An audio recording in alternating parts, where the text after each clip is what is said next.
안녕하십니까? 오늘은 전도서 9장부터 12장, 전도서 마지막까지 함께 읽고 10편, 80편 읽겠습니다. 전도서는 한 번에 읽는 게 좋다라고 말씀드렸잖아요. 그것처럼 우리가 오늘 9장부터 마지막까지 보는 이 부분에서도 앞에서 했던 내용들을 계속 생각하면서 함께 읽으셔야 됩니다. 연결선상에 있으니까요. 자, 그리고 7장부터는 약간 잠언 형식을 가지고 있다고 말씀드렸죠. 오늘 9장부터 12장도 마찬가지로 잠언의 형태를 가진 전도자의 말씀입니다. 자, 9장에서는요, 먼저 이 사람들의 삶이 결국은 다 똑같다. 모든 것이 일반이다. 3절에도 모든 것이 결국은 일반이다. 이 1절에서도요, 지혜자든 의인이든 사랑받을지 미움받을지 알 수가 없어요. 우리가 생각할 때는 아니, 지혜자나 의인은 사랑받아야 되지 않나요? 하나님 손에, 그들의 행위가 하나님 손에 있을 때 사랑만 있어야 되는 거 아닌가요? 라고 생각할 수 있지만 그렇지가 않다는 거예요. 왜냐? 이 모든 사람들이 의인이든 악인이든 선한 자든 깨끗한 자든 깨끗하지 않은 자든 제사를 드리든 드리지 않든 모든 사람이 결국 같이 살아가는데 그 결국은 무엇이냐? 인생의 마음에 악이 가득해서 평생 미친 마음 품고 있다가 후에는 죽게 된다라는 거예요. 죽는다라는 거죠. 이 죽음 때문에 결국 인생은 뭐랄까요? 다 똑같다라는 거예요. 그러면 여기서 중요한 거예요. 이 전도서 여러분이 지금까지 읽으셨다면 정말 중요한 것. 죽음을 기억하라. 이 메멘토 모리가 어디로 연결됩니까? 어떤 사람들은 죽음 때문에 어차피 죽을 거 삶이 뭐하러 살아? 삶이 무의미해지는 거다. 죽음 때문에 삶이 무의미해진다라고 생각할 수도 있지만 전도서는 반대로 이야기해요. 죽음 때문에 지금 현재의 삶이 더 가치 있어지는 거예요. 그래서 지금 여기 이 어차피 죽게 된다라는 결론 이후에 하는 말이 그래서 모든 산자들 중에 소망이 있어요. 산 개가 죽은 사자보다 낫기 때문에 살아있다는 것 자체가 의미가 있다. 우리가 생각할 때는 어차피 없어질 거 뭐하러 해? 야, 이 일 어차피 나중에 의미 없어질 일인데 뭐하러 해? 이렇게 생각할 수 있지만 생각을 조금 바꾸면 나중에 없어질 것이기 때문에 지금 현재에 이게 소중한 거가 되는 거죠. 지금 존재하고 있는 이 순간에 살아있는 개가 죽은 사자보다 낫다라는 거예요. 그래서 전도서의 메멘토 모리는 허무주의를 향하지 않습니다. 결코.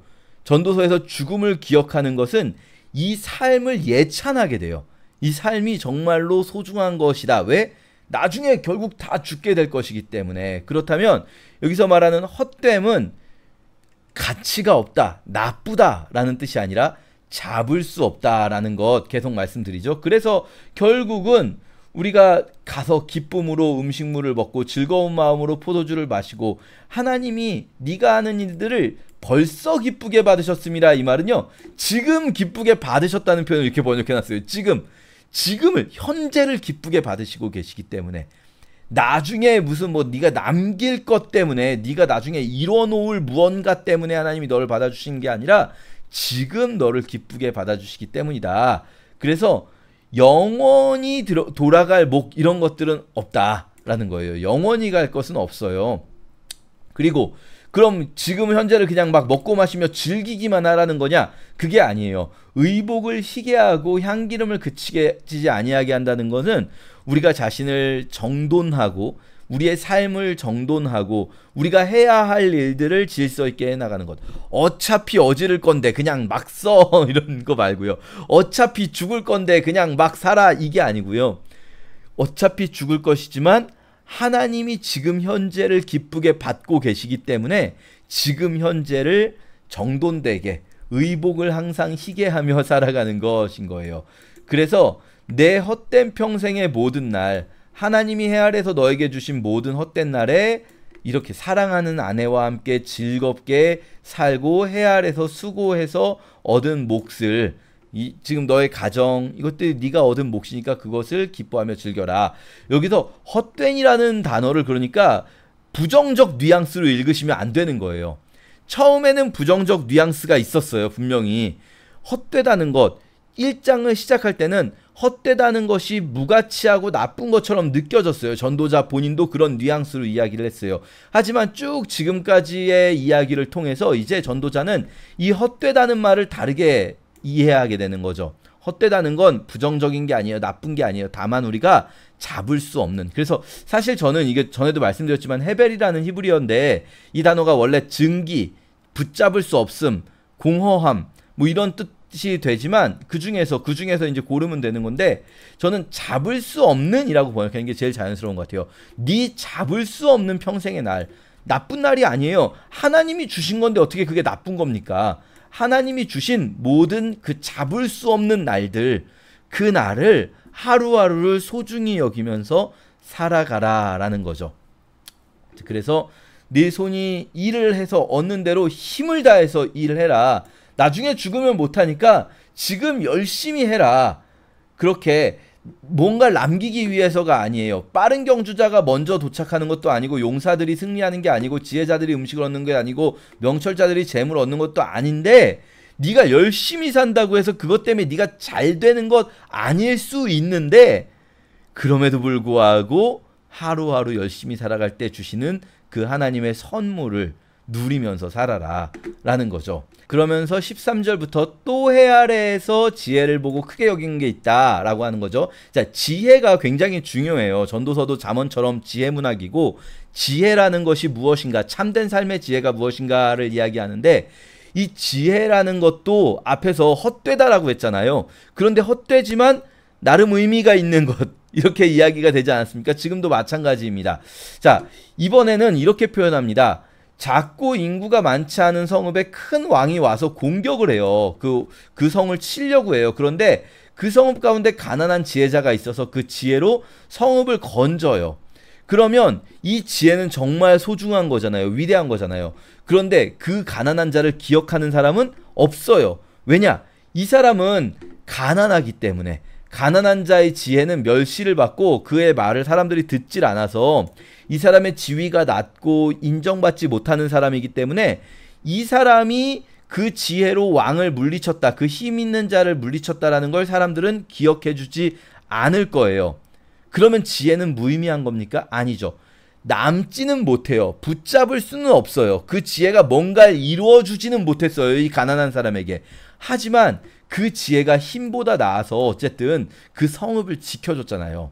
그러니까 지혜가 무기보다 나아요. 지혜가 나쁘다는 건 아니에요. 하지만 지혜가 있다고 해서 뭔가를 이룰 수 있다거나 뭔가를 남길 수 있다. 이것 때문에 의미 있는 건 아니라는 걸 계속 반복해서 말하고 있습니다.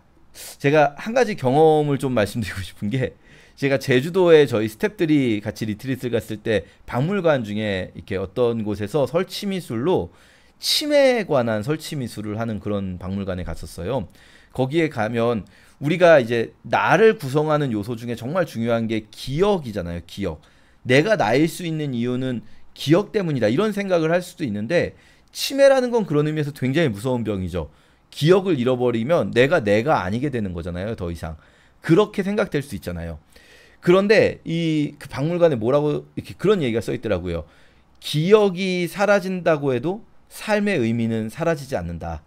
기억은 잊혀져요. 그래서 잡을 수는 없어요. 지혜자도 잊혀질 거고요. 언젠간 모든 인생들은 잊혀질 거예요. 그러면 기억되지 못하면 의미가 없는 걸까요? 그렇지 않죠. 그래서 이 하루를 어떻게 살아갈 것인가? 기억이 사라져도 남는 의미는 무엇일까? 그래서 그 박물관에 이렇게 쓰여 있더라고요. 입구에 모든 날들 중에서 완전히 잃어버린 날, 완전히 의미가 없어진 날은 하루 한 번도 웃지 않은 날이다. 그러니까 한 번도 웃지 않은 날, 그 하루를 누리지 못한 날, 그 날이 잊혀지는 것보다 더 의미 없는 거죠. 우리가 기억하지 못해도 그날은 의미가 있어요. 우리가 한 번이라도 웃었다면. 그런데 이게 어떻게 보면 이 전도서의 말씀과 되게 맥락이 다 있습니다. 자, 10장에서는요. 이제 윗부분은 9장에 이어집니다. 이 지혜를 힘들게 하는 우매함. 10장 2절 같은 경우는 조금 내용이 애매하죠? 지혜자의 마음은 오른쪽에 우매자의 마음은 왼쪽이 무슨 말인가?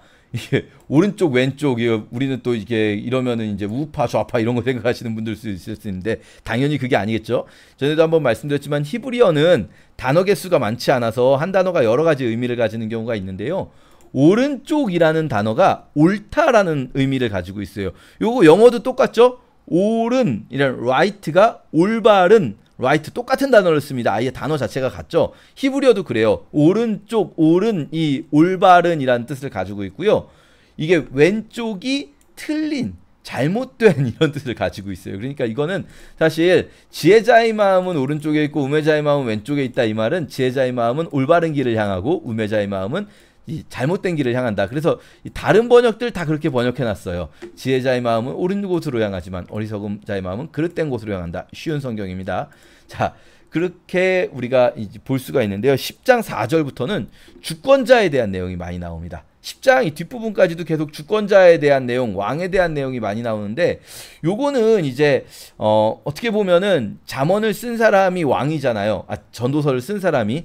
우리가 거의 이제 한 90% 정도 솔로몬이라고 생각하지만 아닐 가능성도 있지만, 솔로몬이라는 말 한 번도 안 나오니까 어쨌든 솔로몬이든 아니든 왕이라는 건 확실하잖아요. 자신을 왕이라고 표현했으니까.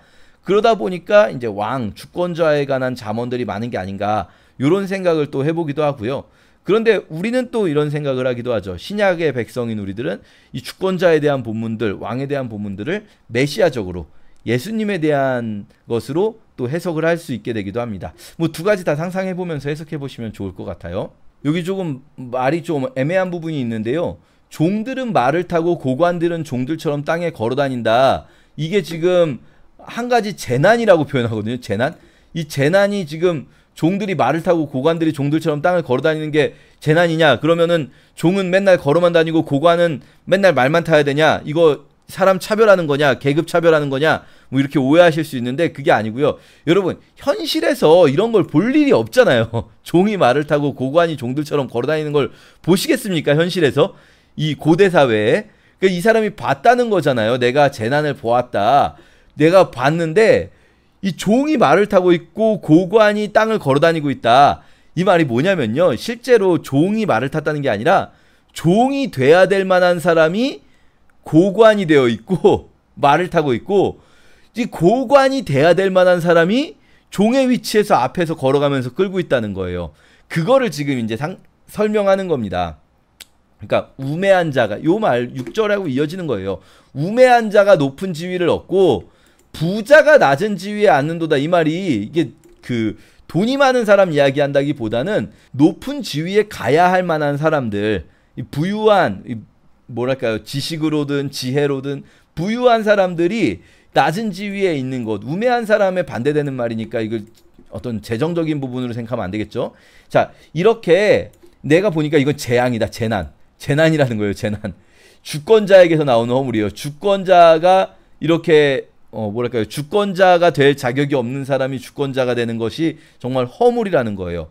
이걸 어떻게, 제가 아까 이제 주권자에 대한 부분을 메시아적으로 해석한다고 했을 때는 우리가 그렇게 생각해 볼 수 있는 거죠. 이 주권자의 자리에 앉아야 마땅할 분이 오히려 앞에서 말을 끌고 있고, 말을 끌어야 될 종이 주권자의 자리에 앉아 있는, 메시아적으로 해석한다면 예수님이 우리 삶의 주인 되시고 예수님이 보좌에 앉아 계시고 우리가 그 앞에서 마차를 끌어야 되는데 거꾸로 된 사람들이 있는 거예요. 이게 내가 의자에 앉아 있고 예수님이 나를 이렇게 도와서 나를 막 이렇게 말을 끌고 다니는 종처럼 이렇게 예수님이 일하시는 그런 상황들이 있다라는 거죠. 그런가 하면 또 애매한 표현으로 왕이 어리고 대신들이 아침부터 잔치하는 나라가 화가 있고, 왕은 귀족들의 아들이고 대신들이 취하지 않고 기력을 보정하려고 정한 때에 먹는 나라가 복이 있다라는 말씀도 있는데요.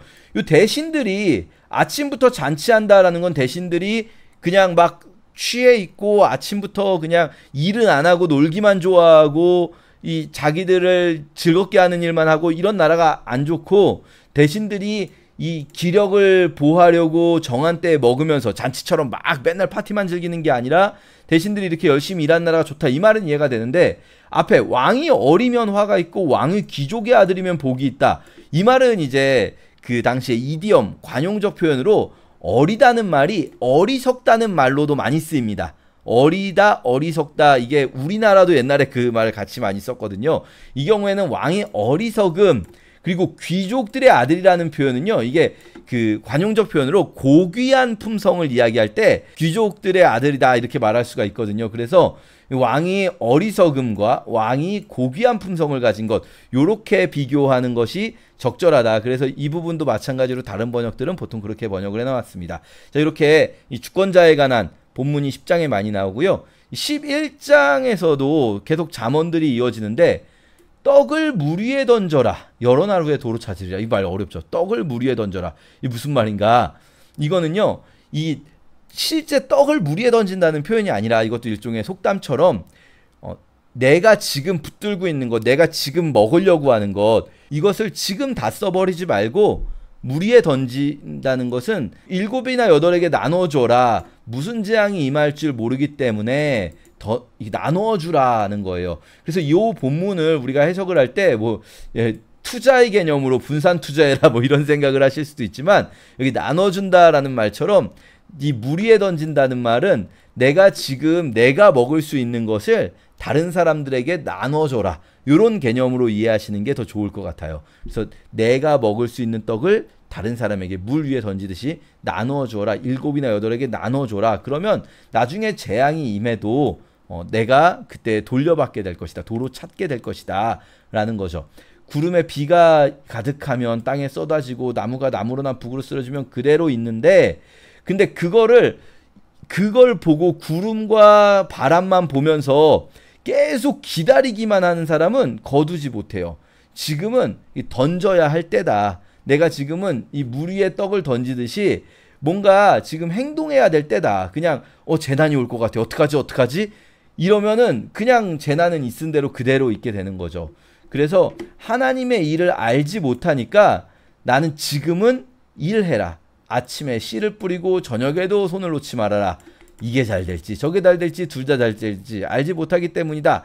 이렇게 계속 지금 현재를 어떻게 살아야 할 것인가에 대한 부분이 계속 나옵니다. 11장에서도 계속 현재를 어떻게 살아라.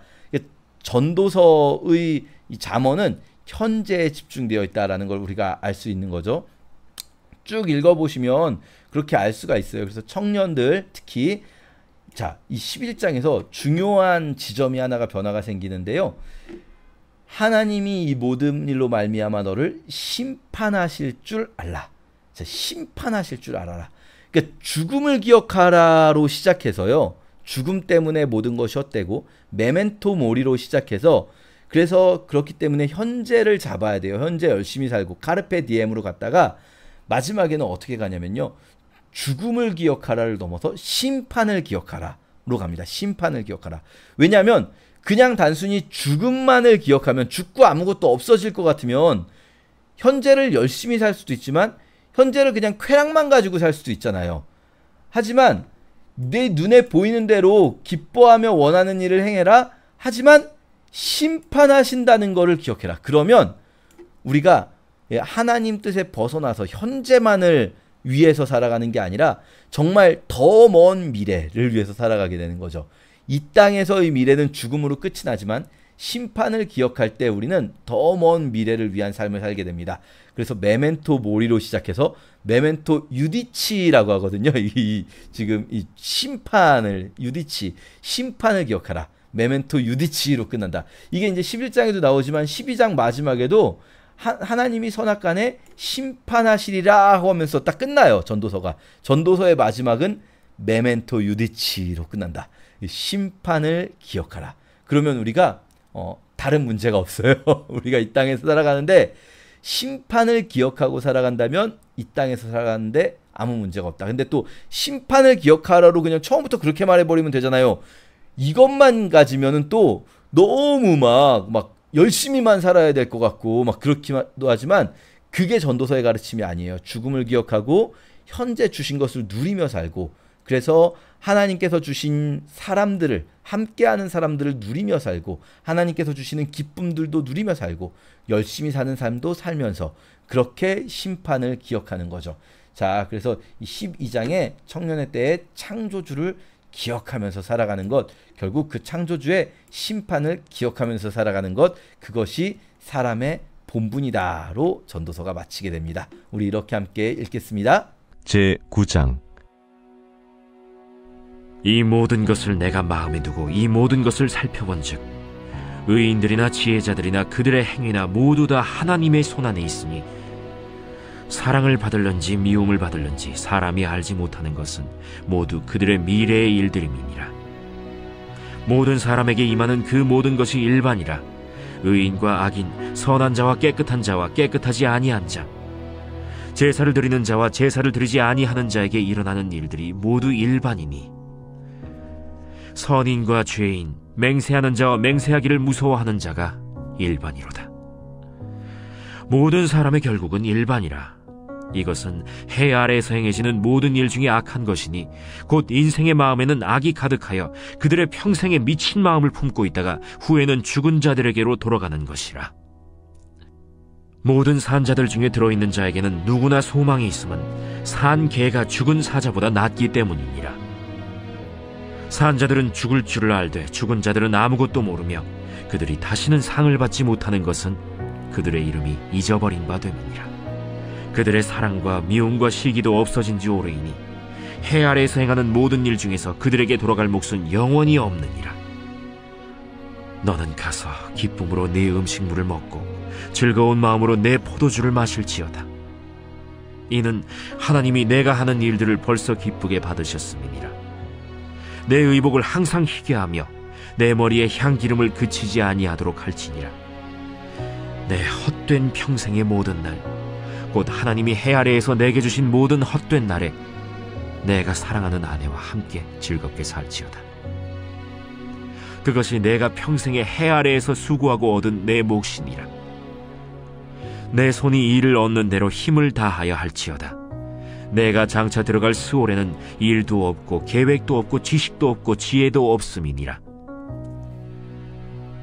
내가 다시 해 아래에서 보니 빠른 경주자들이라고 선착하는 것이 아니며 용사들이라고 전쟁에 승리하는 것이 아니며 지혜자들이라고 음식물을 얻는 것도 아니며 명철자들이라고 재물을 얻는 것도 아니며 지식인들이라고 은총을 입는 것이 아니니 이는 시기와 기회는 그들 모두에게 임함이니라. 분명히 사람은 자기의 시기도 알지 못하나니 물고기들이 재난의 그물에 걸리고 새들이 올무에 걸림같이 인생들도 재앙의 날이 그들에게 후련히 임하면 거기에 걸리느니라. 내가 또 해 아래에서 지혜를 보고 내가 크게 여긴 것이 이러하니 곧 작고 인구가 많지 아니한 어떤 성읍에 큰 왕이 와서 그것을 애워싸고 큰 흉벽을 쌓고 치고자 할 때 그 성읍 가운데 가난한 지혜자가 있어서 그의 지혜로 그 성읍을 건진 그것이라. 그러나 그 가난한 자를 기억하는 사람이 없었다. 그러므로 내가 이르기를 지혜가 힘보다 나으나 가난한 자의 지혜가 멸시를 받고 그의 말들을 사람들이 듣지 아니한다 하였노라. 조용히 들리는 지혜자들의 말들이 우매한 자들을 다스리는 자의 호령보다 나으니라. 지혜가 무기보다 나으니라. 그러나 죄인 한 사람이 많은 선을 무너지게 하느니라.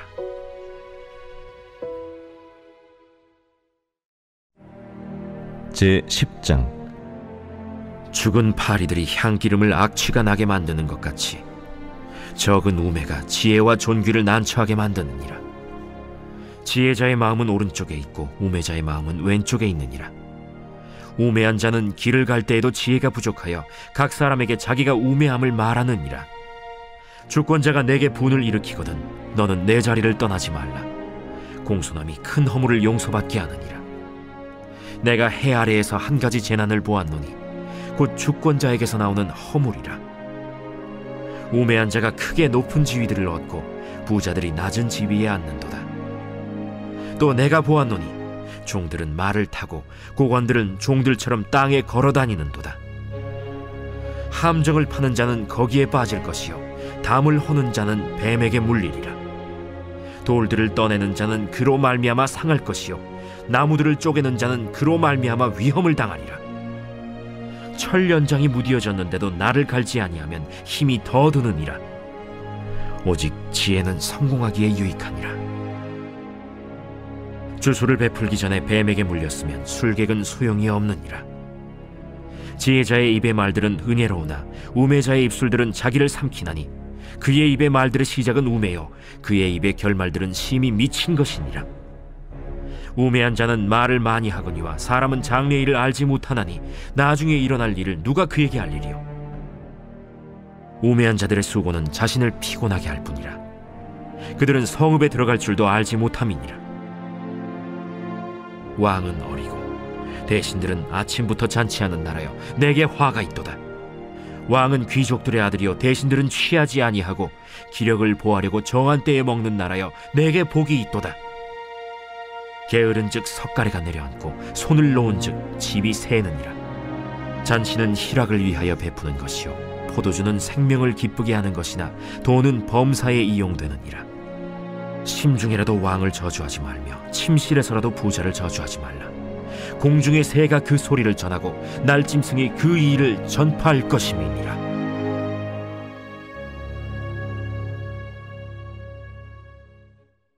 제 11장.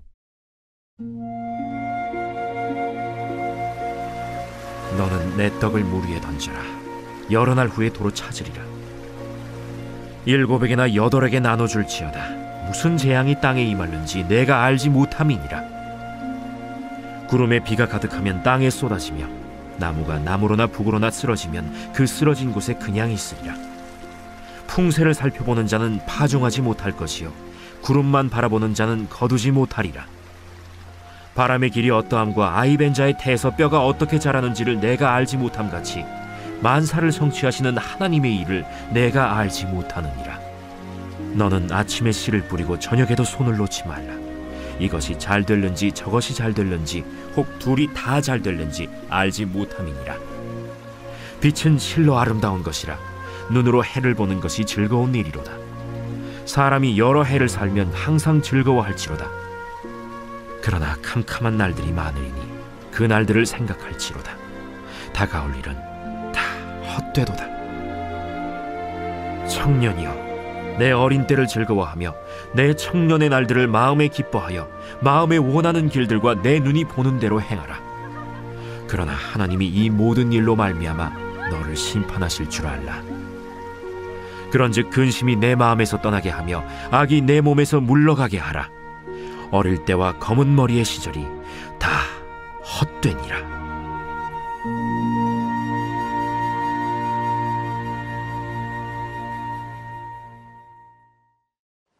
제 12장. 너는 청년의 때 너의 창조주를 기억하라. 곧 곤고한 날이 이르기 전에 나는 아무 낙이 없다고 할 해들이 가깝기 전에 해와 빛과 달과 별들이 어둡기 전에 비 뒤에 구름이 다시 일어나기 전에 그리하라. 그런 날에는 집을 지키는 자들이 떨 것이며 힘 있는 자들이 구부러질 것이며 맷돌질하는 자들이 적음으로 그칠 것이며 창들로 내다보는 자가 어두워질 것이며 길거리 문들이 닫혀질 것이며 맷돌 소리가 적어질 것이며 새의 소리로 말미암아 일어날 것이며 음악하는 여자들은 다 쇠하여질 것이며 또한 그런 자들은 높은 곳을 두려워할 것이며 길에서는 놀랄 것이며 살구나무가 꽃이 필 것이며 메뚜기도 짐이 될 것이며 정욕이 그치리니 이는 사람이 자기의 영원한 집으로 돌아가고 조문객들이 거리로 왕래하게 됨이니라. 은줄이 풀리고 금그릇이 깨지고 항아리가 샘 곁에서 깨지고 바퀴가 우물 위에서 깨지고 흙은 여전히 땅으로 돌아가고 영은 그것을 주신 하나님께로 돌아가기 전에 기억하라. 헛되고 헛되도다. 모든 것이 헛되도다. 전도자는 지혜자이어서 여전히 백성에게 지식을 가르쳤고 또 깊이 생각하고 연구하여 잠언을 많이 지었으며 전도자는 힘써 아름다운 말들을 구하였나니 진리의 말씀들을 정직하게 기록하였느니라. 지혜자들의 말씀들은 찌르는 채찍들 같고 회중의 스승들의 말씀들은 잘 박힌 목 같으니 다 한 목자가 주신 바이니라. 내 아들아, 또 이것들로부터 경계를 받으라. 많은 책들을 지는 것은 끝이 없고 많이 공부하는 것은 몸을 피곤하게 하느니라. 일의 결국을 다 들었으니 하나님을 경외하고 그의 명령들을 지킬지어다. 이것이 모든 사람의 본분이니라. 하나님은 모든 행위와 모든 은밀한 일을 선악간에 심판하시니라.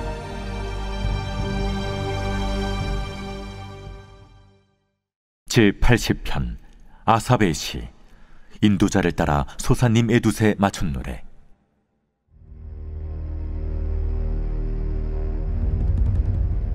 요셉을 양떼같이 인도하시는 이스라엘의 목자여, 귀를 기울이소서. 그룹 사이에 좌정하신 이여, 빛을 비추소서. 에브라임과 베냐민과 므낫세 앞에서 주의 능력을 나타내사 우리를 구원하러 오소서. 하나님이여, 우리를 돌이키시고 주의 얼굴빛을 비추사 우리가 구원을 얻게 하소서. 만군의 하나님 여호와여, 주의 백성의 기도에 대하여 어느 때까지 노하시리이까? 주께서 그들에게 눈물의 양식을 먹이시며 많은 눈물을 마시게 하셨나이다. 우리 이웃에게 다툼거리가 되게 하시니 우리 원수들이 서로 비웃나이다. 만군의 하나님이여, 우리를 회복하여 주시고 주의 얼굴의 광채를 비추사 우리가 구원을 얻게 하소서. 주께서 한 포도나무를 애굽에서 가져다가 민족들을 쫓아내시고 그것을 심으셨나이다. 주께서 그 앞서 가꾸셨으므로 그 뿌리가 깊이 박혀서 땅에 가득하며 그 그늘이 산들을 가리고 그 가지는 하나님의 백향목 같으며 그 가지가 바닥까지 뻗고 넝쿨이 강까지 미쳤거늘 주께서 어찌하여 그 담을 허시사 길을 지나가는 모든 이들이 그것을 따게 하셨나이까? 숲속의 멧돼지들이 상해하며 들짐승들이 먹나이다. 만군의 하나님이여, 구하옵나니 돌아오소서. 하늘에서 굽어보시고 이 포도나무를 돌보소서. 주의 오른손으로 심으신 줄기여, 주를 위하여 힘있게 하신 가지니이다. 그것이 불타고 배임을 당하며 주의 면책으로 말미암아 멸망하오니 주의 오른쪽에 있는 자, 곧 주를 위하여 힘있게 하신 인자에게 주의 손을 얹으소서. 그리하시면 우리가 주에게서 물러가지 아니하오리니 우리를 소생하게 하소서. 우리가 주의 이름을 부르리이다. 만군의 하나님 여호와여, 우리를 돌이켜 주시고 주의 얼굴의 광채를 우리에게 비추소서. 우리가 구원을 얻으리이다.